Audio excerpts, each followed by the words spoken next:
2022-ci il iyulun 1-dən Azərbaycanda əlillik və buna görə müavinət ayrılması orqanizmin funksiyasının pozulması faizi əsasında müəyyənləşəcək.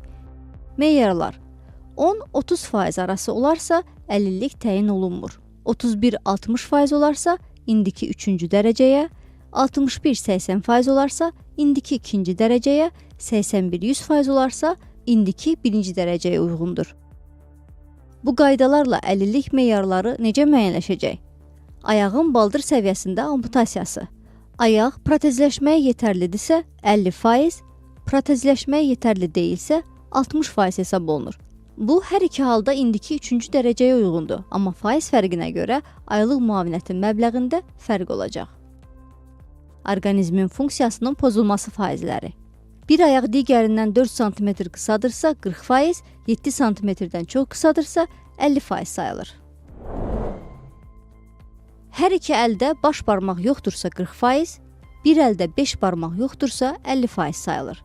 İnsan gəlir, baxırıq, iki əlin içində baş barmaq yoxdur. Buna da 3-cü dərəcə veririk. Eyni zamanda baş barmağın biri yoxdur, başqa da 3 barmaq yoxdur. Buna da 3-cü dərəcə veririk. Bir əldə bütün 5 barmağın olmamasına buna da 3-cü dərəcə veririk. Və vətəndaş gəlir alış, məndə 2 barmaq yoxdur. Mənə də 3 versən, məsələn, o birisində 5 barmaq yoxdur, ona da 3 versən. Və bu o nöqteyi nəzərdən biraz nisbətən ədalətli yanaşmanı istisna edən hal idi. Amma yeni meyarlarda onlara faizlə fərqli faiz yanaşacaq.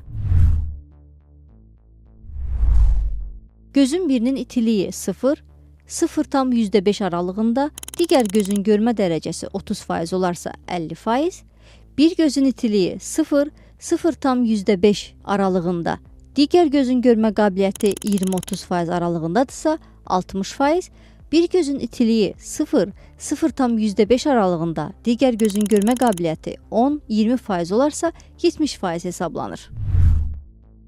Bir qolun amputasiyası. Qol protezləşməyə yetərli deyilsə 70% sayılır. Biləyin amputasiyası 50% sayılır. Gözlə görünə bilməyən problemlərlə bağlı əlillik dərəcələri. Həzm sistemi ilə bağlı faizlər müəyyənləşdirilərkən bunlar nəzərə alınır. İllik stasionar müalicə sayı, xəstəliyin ağırlığı. Xroniki böyrək çatışmazlığı. 3-cü mərhələdə 81-90% aralığı, 4-cü mərhələdə 91-100% aralığı sayılır. Yüngül dərəcədə əqli gerilik 10-30% olarsa əlillik təyin olunmur. Dərin dərəcəli əqli gerilik 91-100% olarsa indiki 1-ci dərəcəyə uyğun əlillik təyin olunur. Yeni qanun qüvvəyə minəndən sonra əlillik orqanizmin funksiyasının pozulması faizinə əsasən müəyyənləşdiriləcək.